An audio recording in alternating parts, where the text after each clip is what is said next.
Good morning students. आज का हमारा सेशन जो है वो एक डेफिनेशंस पे है, कोई स्पेशल जो टॉपिक नहीं है हमारा। और ये आज का एक बात और कि जो हम लोग जो सिलेबस करवा रहे हैं यहाँ 12th फिज़िक्स का, ये सिर्फ वही सिलेबस है जो 60% किया है।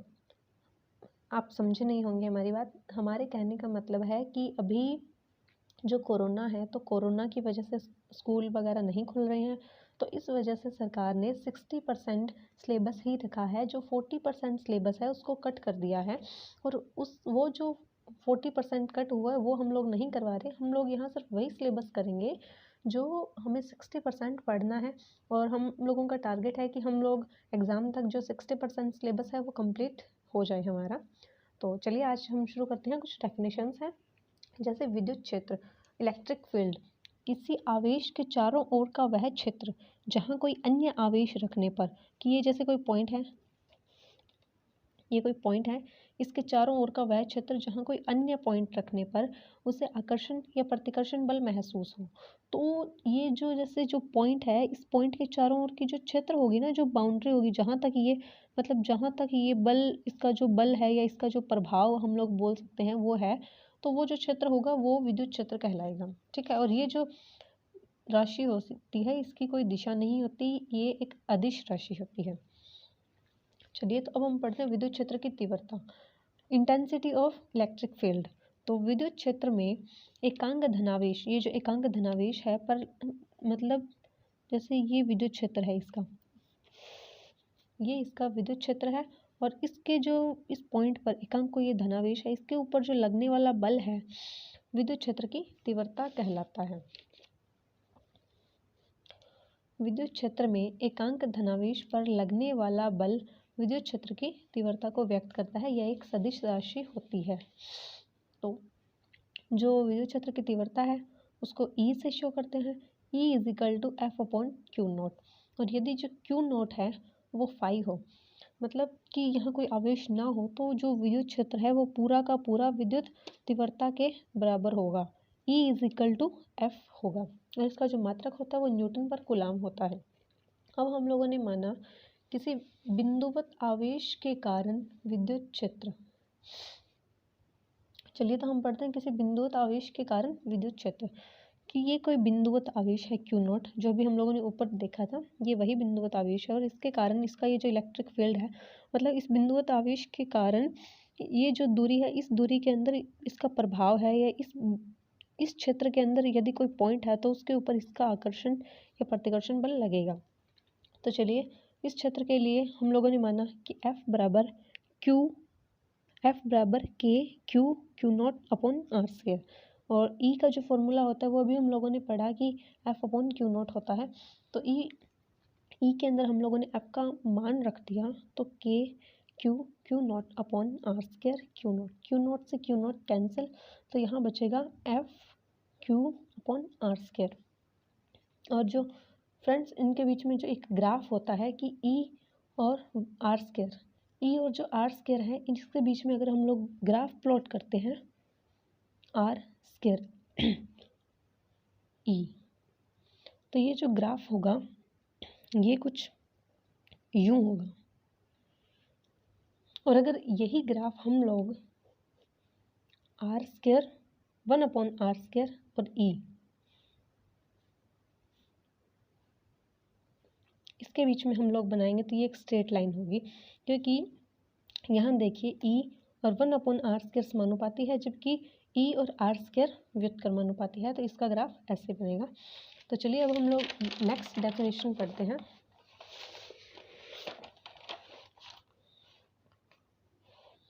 विद्युत बल रेखाएं। तो विद्युत बल रेखाएं क्या है? विद्युत क्षेत्र में स्वतंत्र रूप से परिरक्षण, मतलब ये कोई विद्युत क्षेत्र है और यहाँ कोई परिरक्षण धन, ये हम लोगों ने मान लिया कि कोई धनावेश है क्यू द्वारा चला गया पथ। अब ये जो धनावेश है, ये जो पथ चलता है, चला गया पथ विद्युत बल रेखा, और ये जो बल रेखाएं कहलाती है।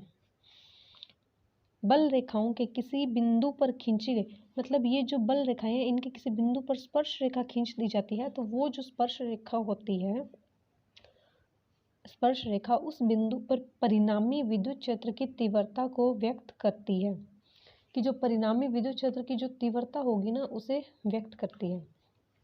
तो नेक्स्ट हमारी डेफिनेशन है विद्युत द्विध्रुव, electric dipole.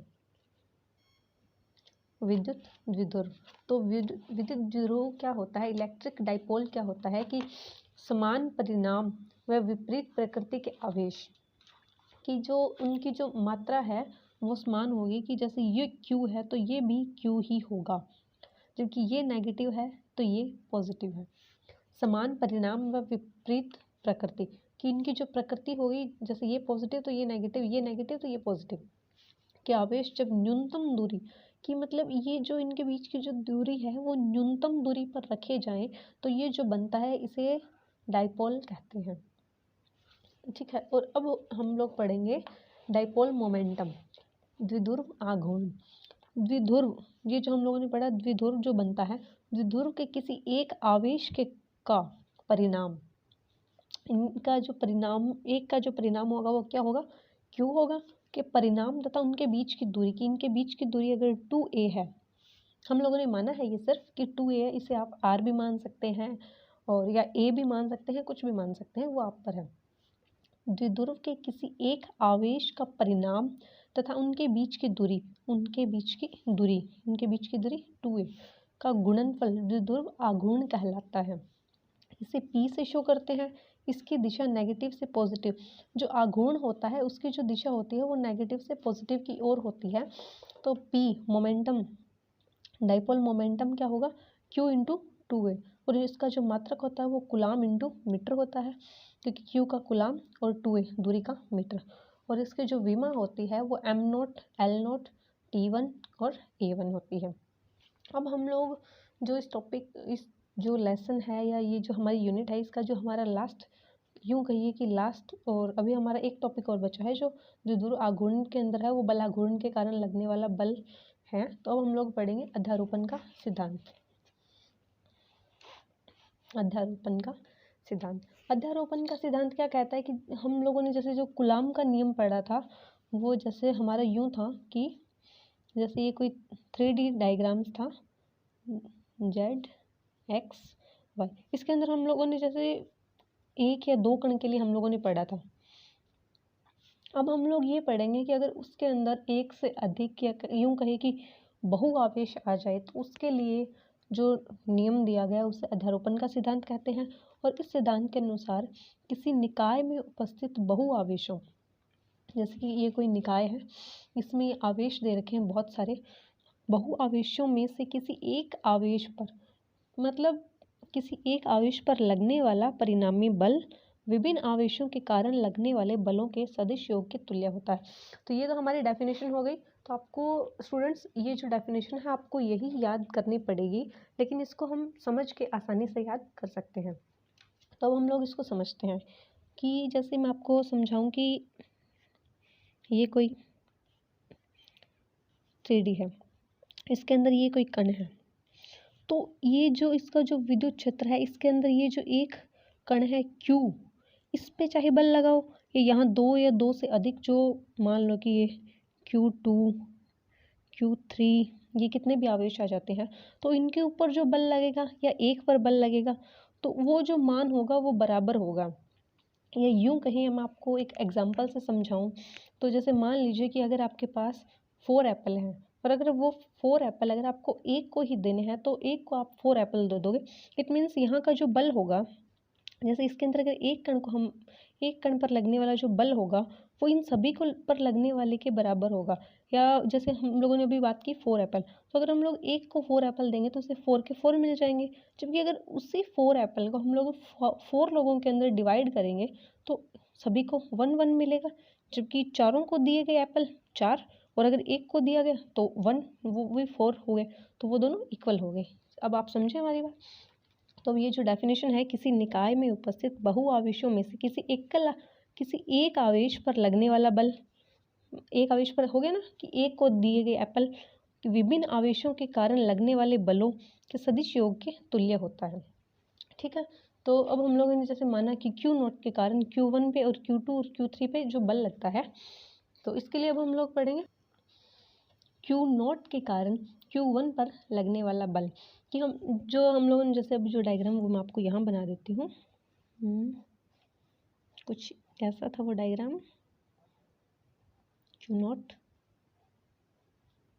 Q3, Q2, Q1। अब आप यहाँ 3 माने या 4 माने या 6 माने या n माने, वो आप पर डिपेंड है, ठीक है। तो हम लोग n के लिए भी बात करेंगे, अभी हम लोग 3 के लिए बात करें, n के लिए भी बात करेंगे।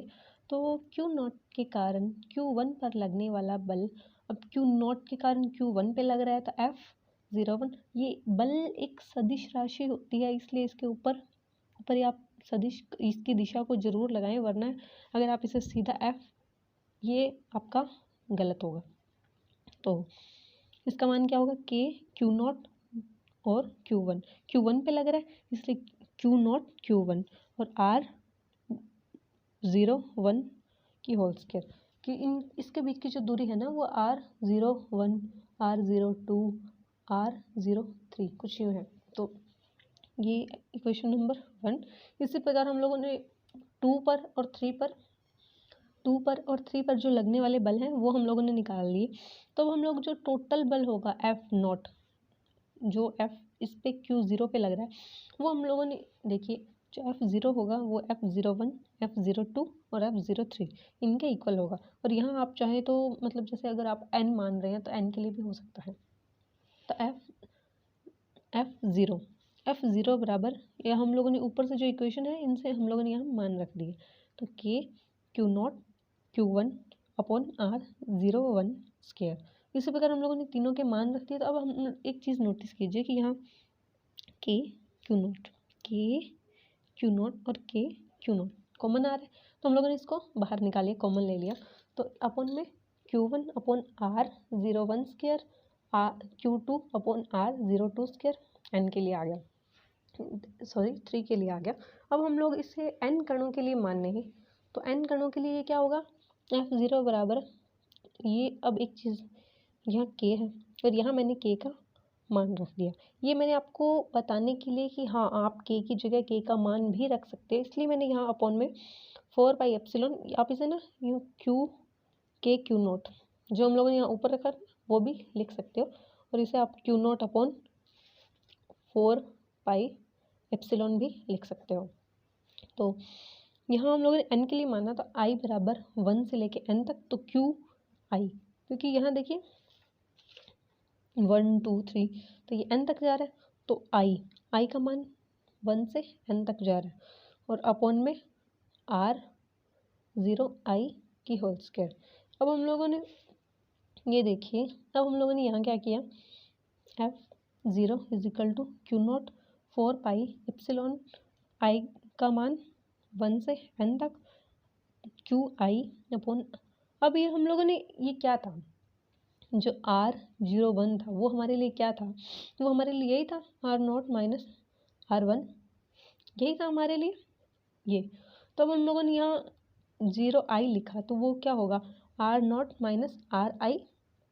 तो अगर हम लोग इसका ऊपर नीचे गुना कर दें, तो अगर हम ऊपर आता है तो नीचे इसकी क्यूब हो जाएगी।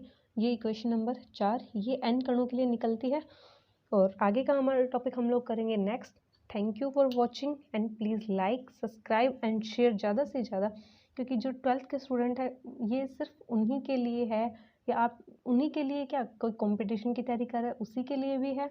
तो please like share and subscribe, और जितना ज़्यादा से ज़्यादा हो सके आप जो 12th के स्टूडेंट्स हैं ये उनके लिए है और अपॉर्चुनिटी कि वो घर पे बैठ के भी स्टडी कर सकते हैं। Thank you.